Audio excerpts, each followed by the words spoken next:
கொடுங்கையூர் குப்பை கிடங்கில் குவிந்துள்ள பழைய கழிவுகளை அகற்றி நிலத்தை மீட்கும் திட்டத்திற்காக 204 கோடி ரூபாய் அளவுக்கு பசுமை பத்திரங்களை வெளியிட செபியிடம் சென்னை மாநகராட்சி விண்ணப்பித்துள்ளது. கொடுங்கையூர் குப்பை கிடங்கில் நவீன ட்ரோன் தொழில்நுட்பம் மூலம் நடத்தப்பட்ட ஆய்வில் 66,52,000 டன் கழிவுகள் குவிந்துள்ளது கண்டறியப்பட்டுள்ளது. பயோ மைனிங் பணி நடைபெற்று வரும் நிலையில் சென்னை மாநகராட்சி தனது பங்கான 59% நிதியை பசுமை பத்திரங்கள் மூலம் திரட்ட திட்டமிட்டுள்ளது.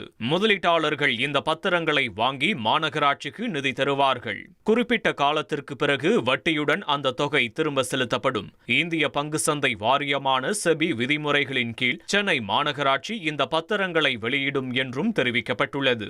இத்திட்டத்திற்கான நிதி பங்களிப்பு விவரங்களும் வெளியிடப்பட்டுள்ளன. இதன்படி மத்திய அரசு மொத்த செலவில் 25%, அதாவது 161 கோடியே 60 லட்சம் ரூபாயும், மாநில அரசு மொத்த செலவில் 16%, அதாவது சுமார் 103 கோடியே 42 லட்சம் ரூபாயும், சென்னை மாநகராட்சி 59%, அதாவது சுமார் 381 கோடியே 36 லட்சம் ரூபாய் நிதி பங்களிக்க உள்ளதாக தெரிவிக்கப்பட்டுள்ளது.